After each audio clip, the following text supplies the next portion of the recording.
Le crime de Rouletabille, d'après Gaston Leroux. Adaptation, Stéphanie Reynaud et John Mack.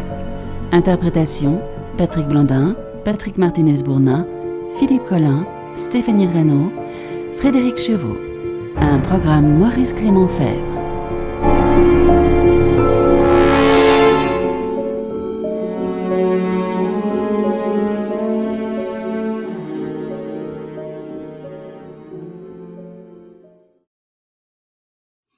Chapitre 18.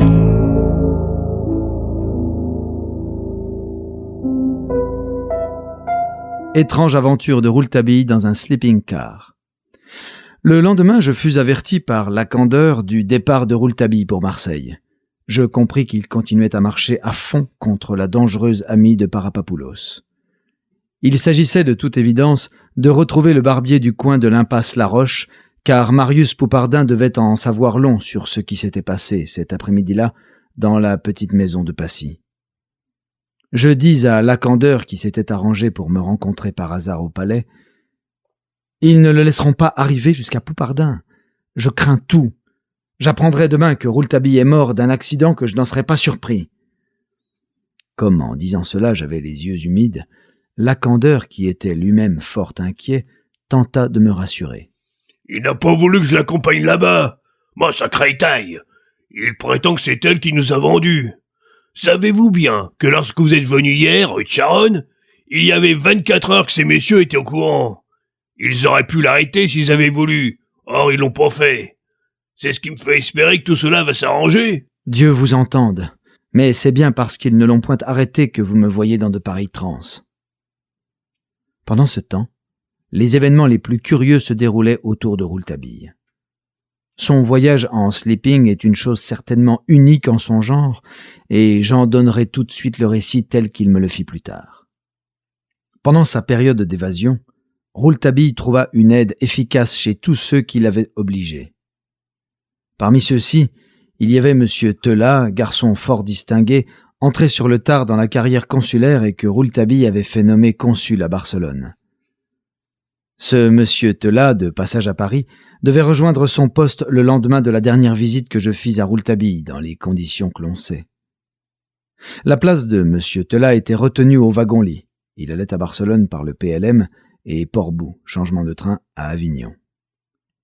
Le soir à 8 heures, Rouletabille était à la gare de Lyon, avec les papiers de monsieur Teula et tout ce qui pouvait faire croire qu'il était monsieur Teula lui-même, c'est-à-dire une jolie perruque aux boucles grisonnantes, une superbe moustache noire, un binocle en or, des talonnettes dans ses chaussures qui le grandissaient, un ample par-dessus qui l'arrondissait, et une casquette de voyage à carreaux.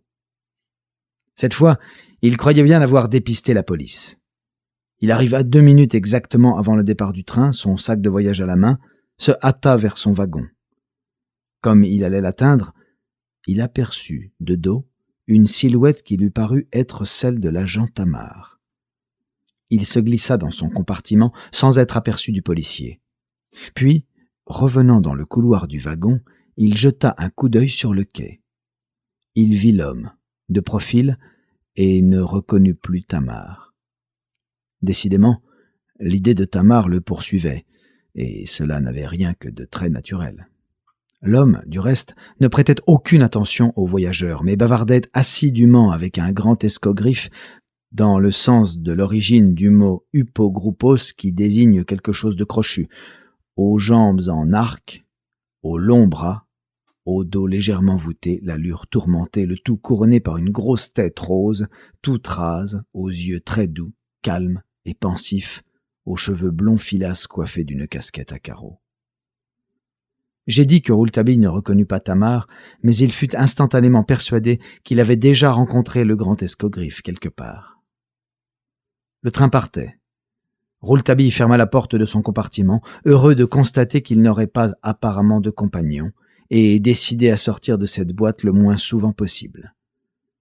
Malheureusement, la porte se rouvrit presque aussitôt, et il vit entrer l'escogriffe, suivi de l'employé des wagons-lits qui lui portait son sac. Et maintenant, je laisse la parole à mon ami. À ce moment de ma lutte avec la police, une chose me donnait quelque tranquillité. On aurait pu m'arrêter depuis la veille, pourquoi ne l'avait-on pas fait?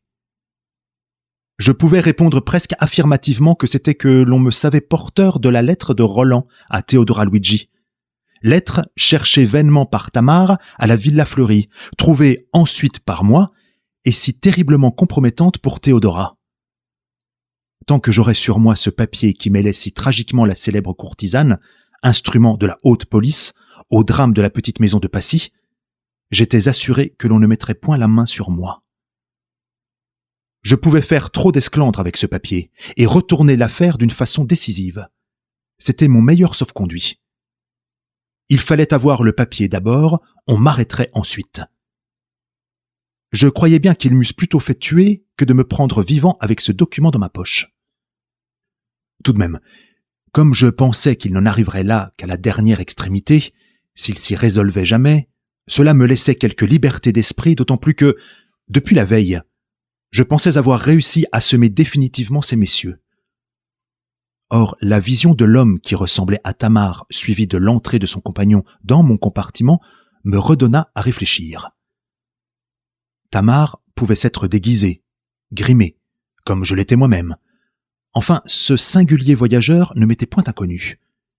Il salua, s'installa, me fixa tranquillement de ses yeux doux et me demanda la permission de relever la glace. Je reconnus aussi sa voix que je n'avais certainement pas entendue depuis très longtemps. Il avait un léger accent belge. Où donc? À ce moment, l'employé du wagon-restaurant passa en annonçant le premier service. Bien que je n'eusse point pris de ticket, je me levai aussitôt. J'avais besoin d'être quelques instants loin de cet homme pour mieux y penser. Je me glissai dans le corridor. J'étais dans un de ces soufflets qui relient entre eux les wagons quand une légère secousse me rejeta sur l'un des voyageurs qui se rendait, comme moi, au restaurant. Je m'excusai en tournant légèrement la tête. C'était l'escogriffe. Arrivé sans autre incident à destination, j'attendis que mon suiveur fût installé pour m'asseoir à une autre table, mais toutes les places étaient retenues à l'exception de celle qui se trouvait en face de lui. Décidément, je n'avais pas de chance. Non seulement j'étais condamné à dormir avec cet homme, mais encore il me fallait dîner en face de lui. Quoi qu'il fît pour jouer de l'indifférence à mon égard, il m'était de plus en plus suspect.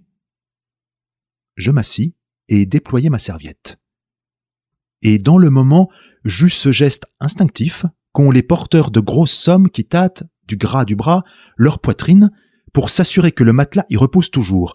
Or, j'eus la révélation nette que, déjà, je n'avais plus mon portefeuille. Le portefeuille dans lequel j'avais mis la lettre de Roland Boulanger à Theodora Luigi. À la minute même, un nom passa en lettres de feu dans ma mémoire. Léopold Drac. Et je revis la scène datant d'une dizaine d'années. Dans une petite pièce de la préfecture, où étaient réunis une trentaine d'agents et quelques hauts personnages de l'administration, amusés par une exceptionnelle conférence de ce Léopold Drac, un des plus habiles pickpockets qui ait jamais existé, ayant fait fortune en Amérique, retiré des affaires, dévoilant bénévolement tous ses trucs, faisant servir son expérience à la défense de la propriété après avoir mis celle-ci au pillage. C'était charmant et ahurissant, comme une séance de prestidigitation, bien réussie, par un maître élégant qui accomplit les tours les plus compliqués sans qu'on puisse soupçonner le moindre effort, avec le sourire. Seulement, Léopold Drac ne souriait pas. Il vous parlait.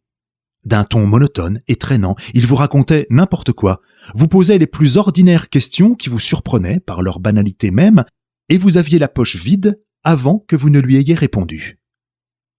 Entre-temps, il ne vous avait pas quitté des yeux, fixant sur vous son doux regard tranquille, un peu stupide, et il vous avait offert une cigarette ou vous avait demandé du feu, ou encore l'heure qu'il était. Averti par un ami de la sûreté, je m'étais glissé dans cette salle sans que personne ne me prêtât la moindre attention, et j'en étais sorti sans que Drac eût eu l'occasion de m'apercevoir. Et c'était cet homme que l'on avait lancé sur moi. Sa besogne était déjà accomplie. Ça n'avait pas été long, j'étais perdu. Cependant, le ressort qui est toujours en moi dans les instants les plus critiques ne me fit point défaut. Rien ne put trahir ma consternation. Je pourrais écrire mon désespoir. Je me mis à dîner de fort grand appétit et, mon Dieu, la conversation s'engagea le plus naturellement du monde. Nous nous trouvâmes d'accord sur les plus minces sujets et nous nous découvrîmes les mêmes goûts pour l'ancien opéra comique. Sans faire déjà une paire d'amis, nous nous supportions fort aisément. On s'était présenté. Il se disait représentant d'une grande maison de champagne et il voulut que je goûtasse à sa marque, que j'appréciais en connaisseur. Il régla même l'addition avant que je pusse m'interposer. Du reste, je n'insistai point car je venais de m'apercevoir que je n'avais point suffisamment de monnaie dans mes poches et qu'il m'allait falloir chercher mon portefeuille, geste que je voulais éviter par-dessus tout. Comme sa générosité devait avoir été dictée pour beaucoup par une crainte de ce geste-là, au moins égale à la mienne, tout se passa donc pour le mieux du monde et il put croire que je continuais d'ignorer ma déconfiture. En sortant du restaurant, j'eus grand soin de le laisser marcher devant moi, mais il y eut à la porte une légère bousculade et je me trouvai un instant séparé de lui. Quelques secondes plus tard, j'étais à nouveau sur ses talons quand il pénétrait dans notre compartiment. Nous bavardâmes encore une demi-heure. Mon plan était simple, j'étais décidé, quand nous nous trouverions enfermés là-dedans pour la nuit, à lui mettre mon revolver sur la tempe et à exiger la restitution de mon portefeuille. Mais il en alla tout autrement, comme vous allez voir, et ma foi, ce fut tant mieux, car un geste brutal qu'il avait dû prévoir aurait peut-être tout perdu. D'autant plus qu'il pouvait s'être débarrassé de mon portefeuille après s'être emparé de la lettre. J'en étais là dans mes réflexions quand je sentis que mon portefeuille était revenu dans la poche de mon veston. Ainsi, il s'était débarrassé de mon portefeuille, mais dans ma poche. Je n'avais plus rien à dire. Mais la lettre, maintenant, où était-elle? Eh bien, elle devait être dans son portefeuille à lui. Je ne désespérais plus de rien, car enfin, j'avais maintenant un avantage sur mon pickpocket, c'est qu'il croyait que j'ignorais que j'avais été volé. Excellente situation pour le voler à mon tour. Je crois avoir joué là une des plus fines parties de ma vie, mais dans cette partie, le masque de parfaite et presque niaise sécurité que je posais si hermétiquement sur ma folle inquiétude ne fut pas une des choses les moins remarquables du jeu, si bien, ma foi, que mon homme y fut pris. Il se coucha avant moi, car je ne voulais pas le laisser seul dans le corridor, et j'étais décidé à ne plus le quitter d'un pas. Quand je me déshabillai à mon tour, j'eus la satisfaction de constater qu'il n'avait point pendu son veston au pater commune. Mon voleur était couché au-dessus de moi, et je pus voir, d'un coup d'œil jeté sur la glace du lavabo, qu'il finissait de rouler son veston dans le filet pendu à portée de sa main, dans ce que je puis appeler son alcôve. Décidément, il pouvait être plus fort que moi avec ses mains, mais au point de vue psychologique, il n'était pas très fort, l'escogriffe. 5 minutes plus tard, après avoir pris de mon côté toutes sortes de précautions, destinées à ne point passer inaperçues, pour garer mon portefeuille dans le filet qui m'était réservé au fond de ma couchette, et faire croire que j'y attachais toujours la plus grande importance, je lui souhaitai une bonne nuit et me pris à ronfler consciencieusement. Il ne s'endormit vraiment qu'à Mâcon. Je mis tout le temps et tout le soin qu'il fallait pour m'en assurer. Mais je n'en eus vraiment la certitude que lorsque j'eus terminé ma délicate opération, je remuai le moins possible et cependant je n'eus de ma vie pareille suée. La décomposition lente des mouvements est un travail de géant et le pire des martyrs. Enfin, j'avais eu le veston, le portefeuille, et j'étais rentré en possession de ma lettre à notre entrée en gare de Lyon. Il était temps car les cris des employés, les mouvements de la gare réveillèrent mon homme. Il put constater que mon ronflement n'avait rien perdu de sa régularité. Au départ de Lyon, sans qu'il se fût apparemment aperçu de rien, il se retournait contre la cloison et se rendormait. Je m'étais juré, moi, de ne point dormir. Après l'expérience du portefeuille, vous pensez bien que je n'y avais point replacé la lettre. Cette lettre se trouvait enfermée dans une double feuille et le tout dans une enveloppe, à peu près dénuée de gomme et que je n'avais du reste point close, car lorsque je me trouvais seul, je ne manquais point de sortir ce document pour l'étudier plus à fond, ce qui me permettait, chaque fois, d'y découvrir quelque chose de nouveau. J'avais donc gardé l'enveloppe dans ma main. Ma main était passée sous mon oreiller. car j'ai l'habitude de dormir sur le ventre, les bras recourbés, sous mon oreiller, comme si j'allais le dévorer, et j'ai ainsi la sensation de dormir plus vite, d'en prendre le plus dans le moins de temps possible. Mais, je le répète, je ne voulais pas dormir. Hélas, j'oubliais que je ne connaissais pas un lit depuis 3 jours. Depuis 3 jours, je n'avais pas mangé d'oreiller. J'avais faim. Inconsciemment, j'en goûtais un peu, puis beaucoup. C'était bon, c'était doux. Hannibal à Capoue. Je m'endormis sur ma victoire.